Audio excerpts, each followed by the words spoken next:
Hello students, today we will discuss a very important topic, that is projectile motion. What is it? Projectile motion. Projectile motion बहुत ही important topic है, boards में भी आ सकते हैं, boards में तो आएंगी इसकी डेरिवेशन आपके टर्मिनल एग्जाम्स में, और इसके जो डेरिवेशन इसके जो रिजल्ट्स हम निकालेंगे उस पर जेई और नीट में क्वेश्चन आते ही आते हैं। ठीक है, बहुत इंपॉर्टेंट टॉपिक है काइनेमेटिक्स का प्रोजेक्टाइल मोशन। अब प्रोजेक्टाइल मोशन होता क्या है? It is a motion in a plane. ये क्या है?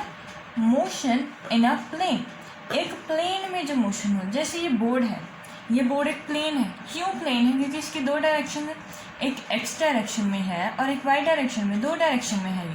This is a plane. The blackboard जिस पर मैं लिख रही हूँ वो प्लेन है। ठीक, अब जो मोशन जो एक प्लेन में होता है वो उस मोशन को हम क्या कहते हैं? Projectile motion. ठीक, अब इसमें होता क्या है, हम क्या करते हैं कि एक बॉल लेते हैं, उसको ज़मीन से, ग्राउंड से फेंकते हैं और वो वापस ग्राउंड पर आ जाती है। ठीक, बहुत सारे केसेस होते हैं प्रोजेक्टाइल मोशन पर, कभी हम टावर से फेंकते हैं, कभी किसी तरीके से फेंकते हैं।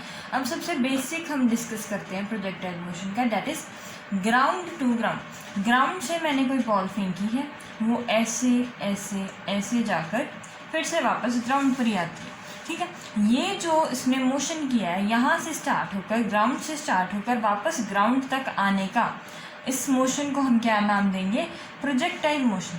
अब ये प्रोजेक्टाइल मोशन क्यों है? क्योंकि ये मोशन प्लेन में हुआ। अब मोशन प्लेन में क्या है? मतलब एक्स और वाई डायरेक्शन में, मतलब एक्स और वाई, मतलब 2D में मोशन हुआ। 2D में कैसा हुआ? जैसे ये देखो, यहाँ से मैंने फेंका, फिर वो यहाँ तक गया। ठीक, यहाँ पर जाते जाते थोड़ा सा एक्स में गया, थोड़ा सा वाई में गया। कैसे हम बता सकते हैं? जैसे ये वाला पॉइंट था इनिशियल पॉइंट, इसको एक्स कोऑर्डिनेट मान लो, ये 0 मान लो, ये एक्स एक्सिस मान लो, ये वाई एक्सिस मान लो। अब इस पॉइंट के कोऑर्डिनेट्स हैं 0 0। अब यहाँ पर देखो, ये कुछ एक्स में भी आगे गया, इतना डिस्टेंस एक्स में आगे गया है, और इतना डिस्टेंस वाई में गया है। एक्स में भी जा रहा है, वाई में भी जा रहा है। So this is a motion in 2D, और ये प्रोजेक्टाइल मोशन है। अब यहाँ की बात करूँ, यहाँ पर क्या है? यहाँ पर भी y कुछ है और यहाँ पर x भी कुछ है। यहाँ की बात करूँ तो जो मोशन जो x एंड y दोनों में होता है, उस मोशन को हम कहते हैं प्रोजेक्टाइल मोशन। जैसे कि बॉल को प्रोजेक्ट किया। ठीक, अब इसमें कुछ ध्यान देने वाली कौन सी बातें हैं कि कोई जो बॉल है, जो पेबल है, जो कुछ भी है, उसको मैंने कोई इनिशियल वेलोसिटी से फेंका और इनिशियल वेलोसिटी उसकी हो जाएगी u। ठीक, अब ये वाला जो उसका एंगल बनाकर, एंगल से ही फेंका है ना, मैंने किसी एंगल से फेंका है, सीधा डायरेक्ट तो फेंका नहीं। अगर मैंने डायरेक्ट किया होता तो वो क्या बन जाता? Motion in a straight line. अब किसी एंगल पे अगर मैंने सीधा 90 डिग्री पर ऊपर किया था, अगर एक्स में किया था तो motion in a straight line, ये दोनों स्ट्रेट लाइन है, ये हॉरिजॉन्टल मोशन हो जाता और ये वर्टिकल हो जाता। ये क्या है? ये किसका केस है? फ्री फॉल का केस है, जो हम पीछे डिस्कस करके आ चुके हैं कि फ्री फॉल कैसी होती है। ठीक, अब ये था जब हॉरिजॉन्टल डिस्टेंस कैसे होता है कि इतनी बॉडी इतनी वेलोसिटी से जा रही है, कि उसके बाद क्या होता है, ये हमने सब कुछ डिस्कस कर लिया। अब किसी एंगल पर हम उसे फेंकते हैं। अब वो angle, oblique angle, that is known as theta. किसी थीटा पर फेंका मैंने उसे। ठीक, ये बात समझ में आ गई। अब वो कुछ एक्स में जा रहा है, कुछ वाई में जा रहा है। अब इसका मतलब कि अगर वो एक्स में जा रहा है तो उसकी एक्स में भी कोई वेलोसिटी होगी, अगर वो वाई में जा रहा है तो उसकी वाई में भी कुछ वेलोसिटी होगी। ठीक, अब अगर ये एंगल थीटा है तो हमने वेक्टर्स में क्या सीखा? इसको रहने, हमने वेक्टर्स में एक बात सीखी है कि अगर कोई एंगल जो है, वो कोई वेक्टर है, वो एंगल थीटा बनाता है तो उसके साथ जो उसके साइड पर होता है वो वाला रिजॉल्व कर हम लिख देते हैं v cos थीटा, और ये जो होता है ये साइन थीटा बन जाता है। ये हमने वेक्टर्स में किया। अब छोटा सा प्रूफ भी देख लो हमने इसका कैसे किया था। ये ट्राइंगल मान लिया था और ये हाइपोटेन्यूज हो गई थी, ये परपेंडिकुलर है और ये बेस है। Perpendicular by hypotenuse is sine theta and base by hypotenuse is cos theta.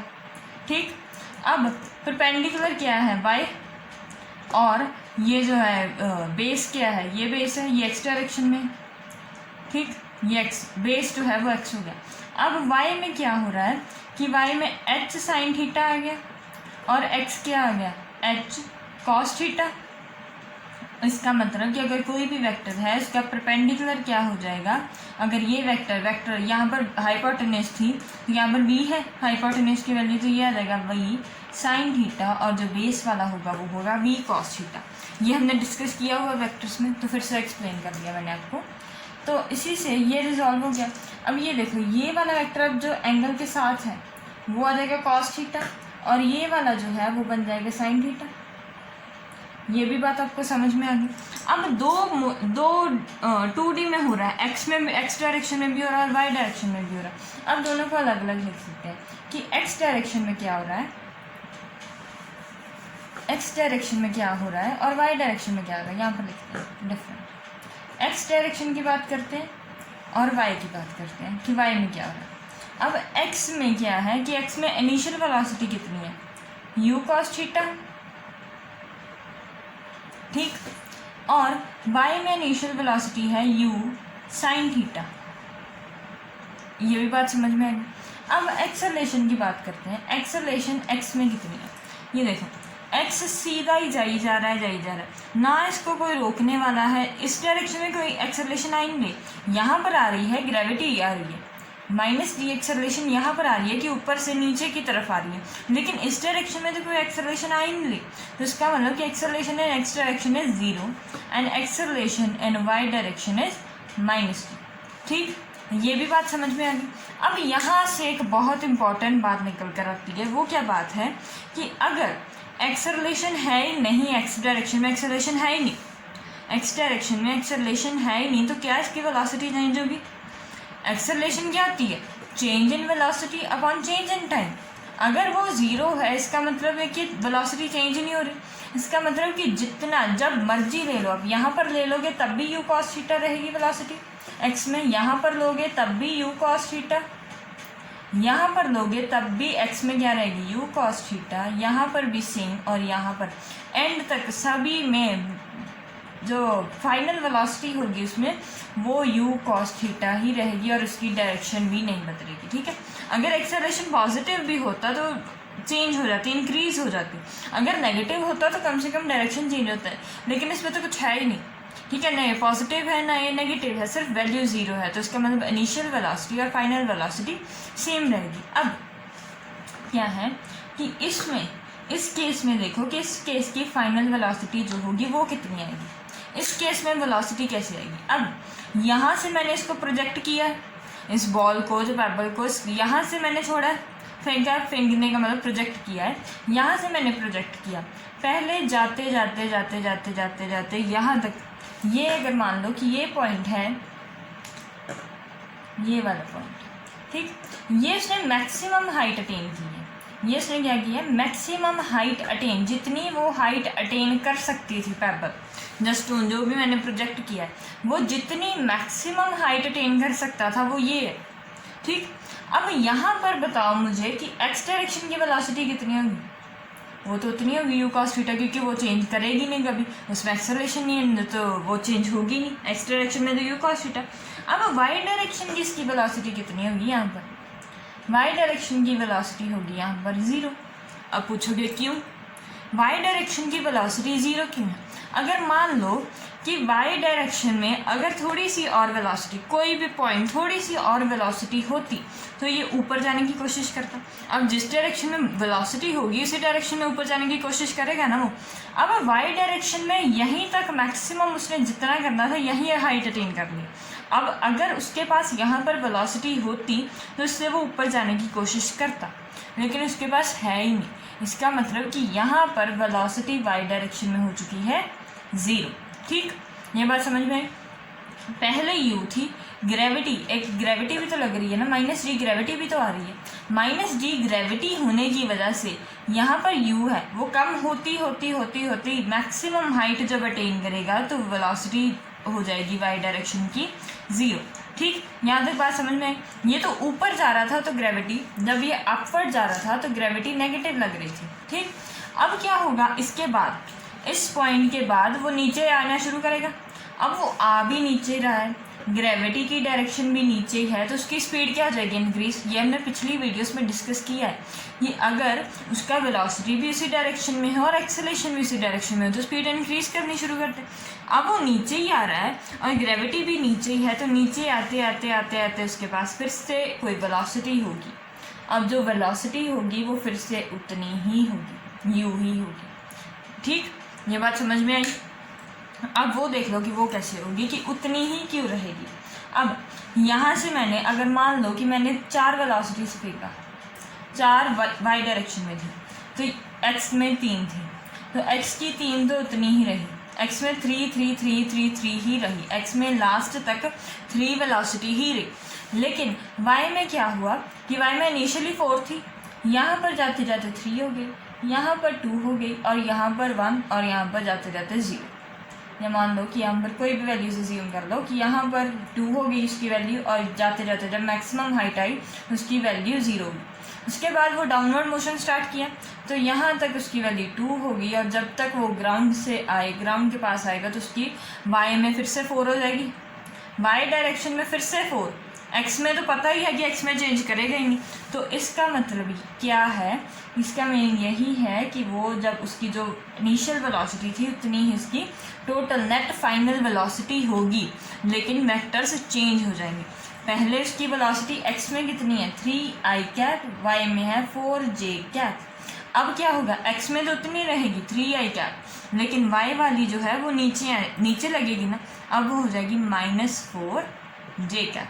ये बात समझ में आई कि वेलोसिटी का क्या रिलेशन है वाई में। वाई में क्या होता है कि फर्स्ट इट डिक्रीजेस, पहले वो डिक्रीज करती है, फिर एट एच मैक्सिमम जब हाइट मैक्सिमम होती है तो वेलोसिटी 0 हो जाती है वाई डायरेक्शन में, and then again it increases, वो फिर से इंक्रीज होनी शुरू कर देती है। ठीक, यहाँ तक आपको बात समझ में आ रही है। अब प्रोजेक्टाइल मोशन से रिलेटेड कुछ बातें हैं जो आपको सीखनी है। अब मैंने मान लो कि यहाँ से प्रोजेक्ट कर दिया है बॉल को, एक बॉल को मैंने इस जगह से प्रोजेक्ट किया, ठीक, और वो उसने एंगल बनाया थीटा और उसकी इनिशियल वेलोसिटी यू थी। अब जितना उसने टोटल टाइम दिया है यहाँ से स्टार्ट होकर फिर से वहीं तक आने का, the total time is known as, total time हम क्या कहते हैं, टाइम ऑफ फ्लाइट। जितना उसने पूरा टाइम दिया है उसको हम कहेंगे टाइम ऑफ फ्लाइट और वो कैपिटल टी से डोनेट कर देंगे। ठीक, अब ये जो मैक्सिमम हाइट उसने अटेन की है, मैक्सिमम हाइट जो उसने अटेन की है उसको हम लिखते हैं एच मैक्स या फिर एच, कैपिटल एच। ठीक, ये वाई डायरेक्शन का मैक्सिमम वाई में जितनी डिस्प्लेसमेंट है। ठीक, अब मैक्सिमम हॉरिजॉन्टल डिस्टेंस जितना है उसका मैक्सिमम हॉरिजॉन्टल डिस्टेंस जो है उसको हम बोलते हैं रेंज, और उसको डिनोट करते हैं आर से। ये जो है उसका this is known as range R, this is capital H जो है एच मैक्स, ये पूरी मैक्सिमम हाइट जो उसने अटेन की है वाई में, और ये है टोटल इसकी डिस्प्लेसमेंट एक्स डायरेक्शन में। ठीक, अब इसको हम धीरे धीरे एक एक कर डराइव करते हैं। पहले बात करते हैं टाइम ऑफ फ्लाइट की। टाइम ऑफ फ्लाइट कैसे निकालेंगे एक प्रोजेक्टाइल मोशन का। टाइम ऑफ फ्लाइट अगर मान लो कि मैंने बात कर रही हूँ मैं वाई डायरेक्शन की, वाई डायरेक्शन के मोशन की बात कर रही हूँ मैं, ये बात तो हमें मालूम है कि ये अगर यू वेलोसिटी से फेंका है तो यहाँ पर अभी हम सीख कर आए हैं कि एक्स डायरेक्शन की वेलोसिटी क्या हो जाएगी, यू कॉस थीटा, और वाई की हो जाएगी यू साइन थीटा। ठीक, ये बात आपको समझ में आएगी कि initial velocity in Y direction will be U sine theta, और एक्सेलरेशन क्या आ रही है इसकी, वाई डायरेक्शन में एक्सेलरेशन क्या है -t। ठीक, अब हम फर्स्ट इक्वेशन ऑफ मोशन लगाएंगे which is v is equals to U plus A T. अब हम यहाँ तक बात करते हैं कि ये जो B पॉइंट है, A से B तक की बात करते हैं कि A से B तक क्या क्या हुआ है। ठीक, यहाँ पर मैक्सिमम हाइट है उसकी, मैक्सिमम हाइट है, और अभी हमने बात की है कि मैक्सिमम हाइट पर x की तो उतनी ही रहती है लेकिन y की वेलोसिटी जो होती है वो 0 हो जाती है, y वाली वेलोसिटी 0 हो जाती है। y की वैल्यू मैंने 0 पुट कर दी। इनिशियल वेलोसिटी y डायरेक्शन में कितनी है, u साइन थीटा, ग्रेविटी की वैल्यू कितनी है -t और टाइम आया t। ठीक, यहाँ से टाइम की वैल्यू आ गई u sin θ/g। ठीक, अब ध्यान से देखो, अब यहाँ से a से b तक टाइम लगा इतना, लेकिन b से c तक भी तो इतना टाइम लगेगा। क्यों लगेगा? क्योंकि अगर मान लो कि मैंने 4 मीटर पर सेकेंड से यहाँ से फेंका इसको, यहाँ तक जाते जाते ज़ीरो हुई टाइम 5 सेकेंड में। मान लो कि 5 सेकेंड में 4 मीटर पर सेकेंड से मैंने फेंका था, तो 5 सेकेंड में इसकी ये ज़ीरो हो गई। अब फिर से एक और 5 सेकेंड लगेंगे, क्योंकि एनर्जी को हमने कंजर्व भी तो रखना है। एनर्जी को कंजर्व करने के लिए फिर से जब हम वापस इस पॉइंट पर आएंगे तो उसकी वेलोसिटी कितनी हो जाएगी, 4 मीटर पर सेकेंड, और टाइम उतना ही लगेगा, क्योंकि एनर्जी को कंजर्व करने के लिए स्पीड सेम रखनी पड़ेगी, वेलोसिटी सेम रखनी पड़ेगी ना। अगर 5 सेकेंड में 4 से 0 हुई है, तो अगले 5 सेकेंड में 0 से 4 होगी। ठीक, तो इसका मतलब कि ये तो इतने टाइम के लिए आया था टाइम ऑफ फ्लाइट। अब टोटल टाइम कैपिटल T की वैल्यू क्या आ जाएगी, 2t, that will be 2u sin θ/g। इसको आप कॉपी में नोट कर लो कि टाइम की वैल्यू क्या होती है, 2u sin θ/g। इसके बेसिस पर क्वेश्चन आते हैं। ठीक, अब नेक्स्ट हम ड्राइव करेंगे हाइट मैक्सिमम की, मैक्सिमम हाइट कितनी है वो अटेन करती है। ठीक, इसके लिए हम इक्वेशन लगाएंगे v² = u² + 2as। इसमें भी क्या करना है, y डायरेक्शन ही कंसीडर करनी है आपने। y डायरेक्शन हाइट मैक्सिमम पर वेलोसिटी इन y डायरेक्शन कितनी हो जाती है, 0। वेलोसिटी इन y डायरेक्शन हो जाती है 0, और इनिशियल वेलोसिटी y डायरेक्शन में कितनी थी, u sin θ।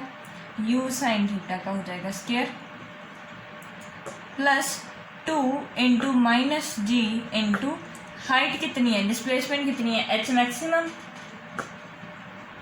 मैक्सिमम। तो ये आ गया 2 × -g विल बी -2g। ये वाला इस साइड पर जाएगा तो ये क्या हो जाएगा, 2g h maximum will be u² sin² θ, और h मैक्सिमम की वैल्यू क्या आ जाएगी, u² sin² θ/2g। ये फॉर्मूले इम्पॉर्टेंट हैं जो हम ड्राइव कर रहे हैं, इसकी डेरिवेशन आपको पेपर में आ सकती है, और ये फॉर्मूले की क्वेश्चन, डायरेक्ट क्वेश्चन भी पेपर में आ सकते हैं। तो हाइट मैक्सिमम का फॉर्मूला आ गया u² sin² θ/2g। अब नेक्स्ट बात करते हैं रेंज की। रेंज किस डायरेक्शन में है, पहली बात तो ये साफ क्लियर हो रहा है कि वो एक्स डायरेक्शन में, तो हमने कंसीडर भी कौन सी करनी है, एक्स डायरेक्शन कंसीडर करनी है। अब ध्यान से देखो कि एक्स डायरेक्शन की इनिशियल वेलोसिटी कितनी है, u in x is u cos θ, acceleration in x direction is 0, और हमने फाइंड करनी है उसकी डिस्प्लेसमेंट। तो हम कौन सा इक्वेशन लगाएंगे, s = ut + ½ at²। ठीक, हमने पूरे मोशन को कंसीडर करना है a से c तक। ठीक, हम पूरा मोशन कंसीडर कर रहे हैं, पूरा a से c तक। अब डिस्प्लेसमेंट हो जाएगी r, और u कितना है, u cos θ।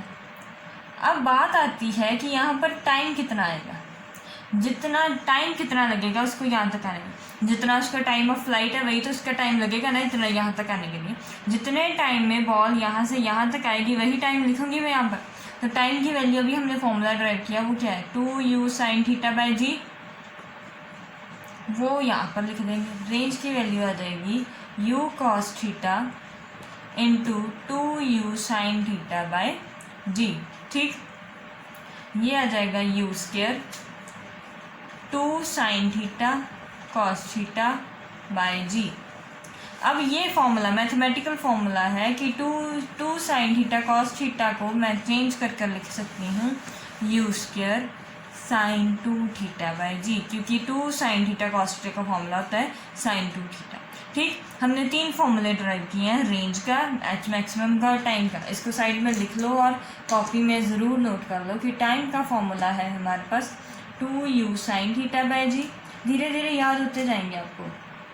हाइट मैक्सिमम का फॉर्मूला है u² sin² θ/2g, और रेंज का फॉर्मूला है u² sin 2θ/g। ये बात ध्यान रखना, इसमें ज़्यादातर कन्फ्यूजन होती है कि हाइट मैक्सिमम में, जब हाइट मैक्सिमम होगी तो साइन का थीटे का साइन स्क्वायर थीटा आएगा, लेकिन जब रेंज होगी तो साइन 2 थीटा आएगा। ठीक, अब इस पर हमें क्वेश्चन करते हैं। उसने क्वेश्चन दिया है कि a ball is thrown with velocity 5 metre per second at theta is equals to 37, find HRT। ठीक, इसमें अब डायग्राम बनाने की वापस से पूरा काम करने की ज़रूरत नहीं है, हम सीधे फॉर्मूला लगाएंगे कि टाइम उसने दिया है, हमें टाइम फाइंड करना है। टाइम की वैल्यू क्या आती है 2u sin थीटा बाई जी, सीधा डायरेक्ट फॉर्मूला लगाएंगे। 2u की वैल्यू दी है हमने 5 और sin 37 बाई जी की वैल्यू सपोज कर लो कि जी की वैल्यू है 10। ठीक, ये आ जाएगा sin 37 और sin 37 कितना होता है 3/5। ये आपको ट्राइंगल याद है ना जो हमने डिस्कस किए हैं, ये 37 हो अगर, और ये एंगल कितना हो जाएगा 53 और ये एंगल 90 हो जाएगा, फिर ऐसे ही होता है। अब 37 के 3 वाले के सामने जो छोटा है उसके सामने वाला 3 होता है, और उसके जो बड़ा 3, 4 और 5। इससे देखो कि अगर 37 है, एक ही ट्रायंगल पहले समझ लो, अगर 37 के छोटे वाले के सामने 3 आएगा। अगर दूसरा ट्रायंगल होता मेरे पास 53 अगर बेस में होता तो इसका क्या आता कि 5 हाइपोटेन्यूज, तो 5 के सामने वाला हो जाता 4 और ये हो जाता 3। ठीक, अब ये sin 37 क्या आएगा परपेंडिकुलर बाय हाइपोटेन्यूज, तो ये आ गया 3/5। अब मुझे निकालनी है हाइट मैक्सिमम, तो हाइट कैसे निकलेगी, हाइट का फॉर्मूला क्या था u square sine square theta by 2g। u square की वैल्यू 5 × 5, साइन 37 की वैल्यू 3/5 अभी निकाली हमने, 3 × 3 बाई 5 × 5 बाई 2 × 10, ये आ गई हमारे पास वैल्यू 9/20। ठीक, ये मीटर्स में है और ये सेकेंड्स में है। और रेंज का फॉर्मूला क्या था अभी हमने किया, u square sine 2 theta by g. u square की value sine 2 theta, sine 2 theta को मैं क्या लिख सकती हूँ 2 sine theta into cos theta. Sine theta की अगर वैल्यू 3/5 है तो कॉस थीटा किसके लिए, कॉस 37 कितना हो गया बेस बाय हाइपोटेन्यूज, तो वो कितना होगा 4/5। 2 साइन थीटा की वैल्यू 3/5 और कॉस थीटा की वैल्यू 4/5 और डिवाइडेड बाई जी है 10। 5 × 5 5 × 5 2 × 5 और ये आ गया 12/5 मीटर। ठीक, यहाँ तक बात समझ में आई। अगर क्वेश्चन सेम क्वेश्चन है और मैं कह दूँ कि यहाँ पर find velocity vector of particle after 2 second of projection, after 2 seconds of projection की प्रोजेक्शन के 2 सेकेंड बाद उसकी वेलोसिटी का मुझे बताओ कि वेलोसिटी कितनी होगी। ठीक, अब इसको कैसे करना है, डायग्राम बनानी पड़ेगी। डायग्राम कैसी है कि यहाँ से मैंने इसको प्रोजेक्ट किया और वो यहाँ पर गया है, थोड़ी सी सुंदर सी डायग्राम बनाते हैं। ये प्रोजेक्ट किया और ये यहाँ से यहाँ तक गया। अब ये वाली जो वेलोसिटी है वो u है और उसने मुझे दिया है कि वो 5 है, और थीटा उसने दिया है कि मुझे 37 है, और उसने कहा है कि 2 सेकेंड के बाद वेलोसिटी वेक्टर फाइंड करो कि वेलोसिटी वेक्टर पार्टिकल का 2 सेकेंड के बाद कैसा होगा। ठीक, अब ये हमें मालूम है कि ये क्या आ जाएगी u cos थीटा, और y डायरेक्शन में क्या हो जाएगी u sin थीटा। ठीक, अब u cos थीटा, u की वैल्यू है 5 और cos 37 अभी हमने देखा है कि cos 37 कितना होगा 4/5। ये 37 था, ये 3 हुआ, ये 5 हुआ, ये 4 हुआ, और cos 37 की वैल्यू आई मेरे पास 4/5।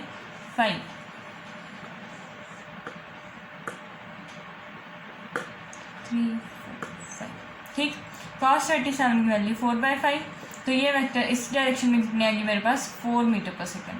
अगर इसमें 4 मीटर पर सेकेंड है तो यहाँ पर कितनी आएगी 5 × 3/5, तो ये आ जाएगी 3 मीटर पर सेकेंड। ठीक, ये बात समझ में आ गई कि पहले x में कितनी है velocity u cos theta 4 metre per second, तो यहाँ पर मैं लिख दूँ सिंपल कि u in x direction and u in y direction. ठीक, अब देखना है मैंने कि फाइनल वेलोसिटी वेक्टर। अब मुझे ये मालूम है कि x डायरेक्शन में क्या है, इनिशियल वेलोसिटी मुझे मालूम है कि 4 मीटर पर सेकेंड है और एक्सेलरेशन 0 है। तो इसकी वेलोसिटी चेंज होगी, टाइम के साथ चेंज होगी नहीं। तो इसका मतलब कि 2 सेकंड के बाद भी इसकी वेलोसिटी कितनी रहेगी, 4 मीटर पर सेकंड। लेकिन अगर y की बात करें हम, y में इनिशियल वेलोसिटी है मेरे पास 3 मीटर पर सेकंड, ठीक, 3 मीटर पर सेकंड है मेरे पास, और एक्सेलरेशन यहाँ पर आती है y डायरेक्शन में एक्सेलरेशन होती है हमारे पास -10 मीटर पर सेकंड, -10 मीटर पर सेकंड। अब 2 सेकंड के बाद इसकी वेलोसिटी तो चेंज होने वाली है, तो वेलोसिटी कैसे आएगी, v = u + at, u है 3, g है -10, टाइम है 2।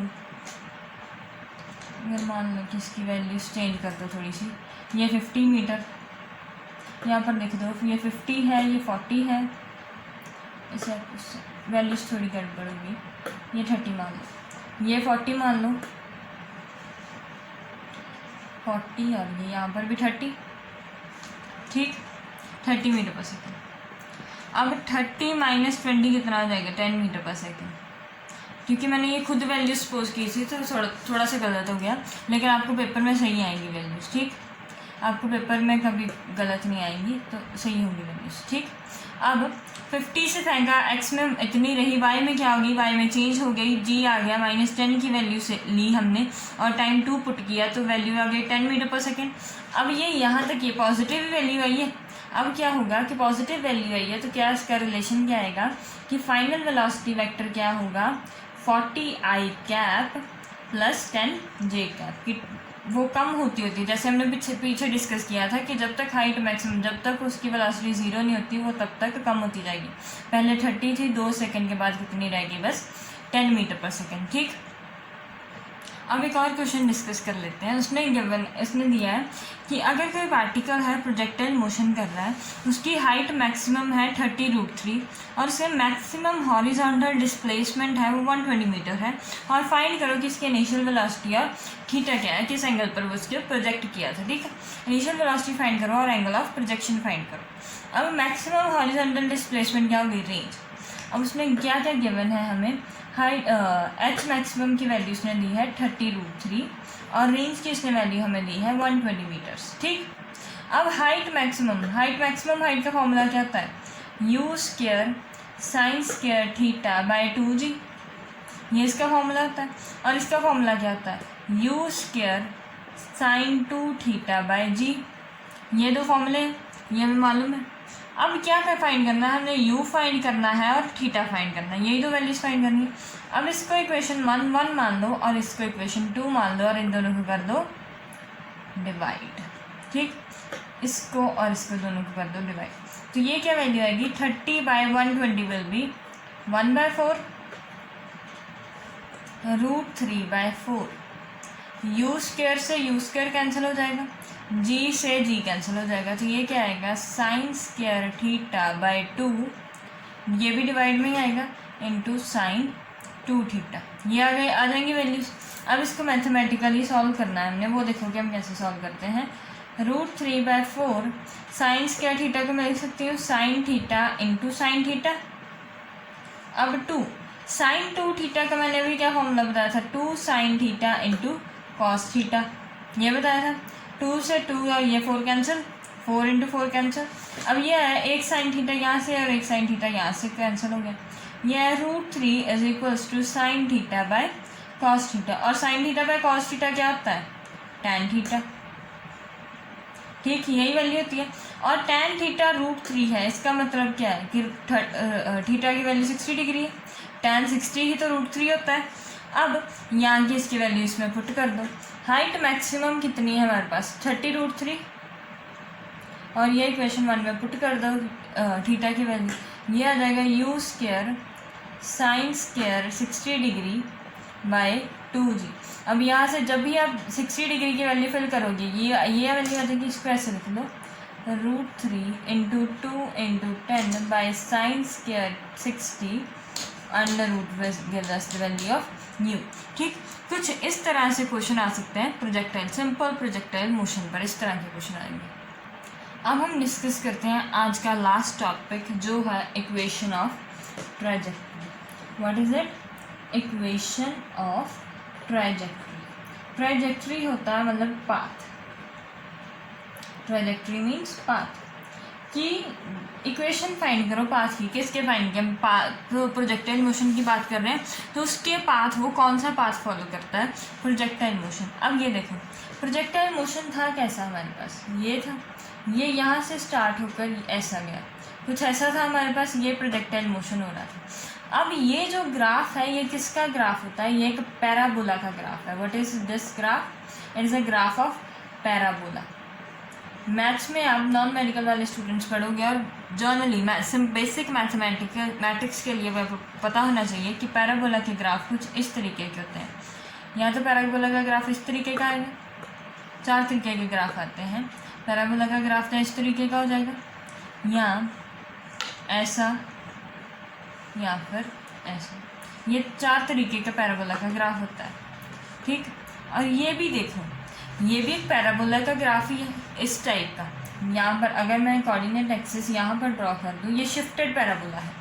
मैथ्स में आप आगे पढ़ोगे कि शिफ्टिंग कैसे हो सकती है, पैराबोला की शिफ्टिंग कैसे होती है। यहाँ पर तो ये 0 0 है और यहाँ पर इसके कोई कोऑर्डिनेट्स हैं, सेंटर कोई और है, ठीक। ये एक शिफ्टेड पैराबोला है, लेकिन शेप तो पैराबोला वाली है ना। इसका मतलब कि जो प्रोजेक्टाइल मोशन होता है, प्रोजेक्टाइल मोशन की पाथ कौन सी फॉलो करता है, projectile motion path is parabolic. Path कौन सी होती है उसकी, पैराबोलिक पाथ। अब पैराबोला की जर्नल इक्वेशन क्या होती है, पैराबोला की जर्नल इक्वेशन होती है, general equation of a parabola is y square is proportional to x, और एग्जैक्ट इक्वेशन होती है y square is equals to 4ax, ठीक। ये इक्वेशन होती है कि पैराबोला की कि y square is equals to 4ax। और हमने यहाँ पर इक्वेशन ऑफ ट्रेजेक्ट्री निकालनी, ये भी पैराबोलिक पाथ फॉलो करेगा। अब हम डिस्कस पूरा डिटेल में करेंगे कि ये रिलेशन लेकर आएंगे कि y स्क्वायर प्रोपोर्शनल है x के। अब क्या है, मैंने कोई पार्टिकल फेंका, कितने एंगल पर, थीटा एंगल पर फेंका, ठीक।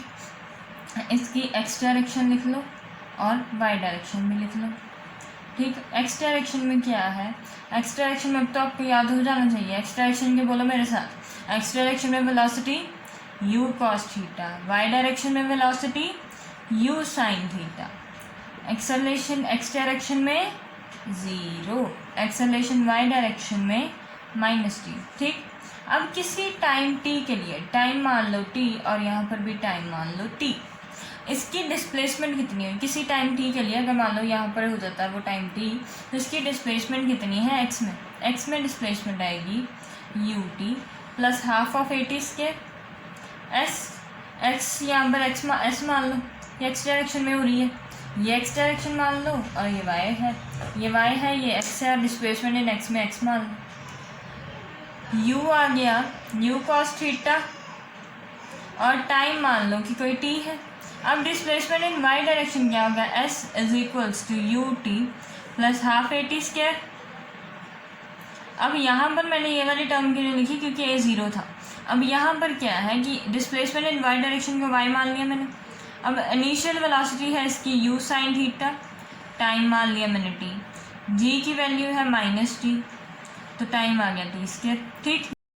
तो एलिमिनेट करना है, हमारे पास इक्वेशन, जर्नल इक्वेशन क्या थी कि y square is equals to 4ax, सिर्फ y और x की टर्म लेनी है हमने, t को एलिमिनेट करना है। t की वैल्यू यहाँ से आएगी x by u cos theta, और वो वैल्यू हम यहाँ पर फिल कर देंगे। ये क्या आया, y is equals to u sin theta, t आ गया x by u cos theta minus half g into T square, T square की वैल्यू क्या है, X square u square cos square theta, ठीक। यहाँ से u cos u कैंसिल, और ये आ गया x tan theta minus half g x square u square cos square theta. तो इसका मतलब ये क्या है, ये एक पैराबोलिक पाथ है, ठीक। ये बात आपको समझ में आई कि एक पैराबोलिक ग्राफ है, पैराबोलिक पाथ है, जिसमें ये इसकी इक्वेशन है, ये जर्नल इक्वेशन है, this is the journal equation of trajectory. ये एक जर्नल इक्वेशन है ट्रेजेक्ट्री की, इसकी पैराबोलिक पाथ की। अब एग्जाम में क्या होता है, एग्जाम में क्वेश्चन आ सकता है कि y, if y is equals to A X minus B X square.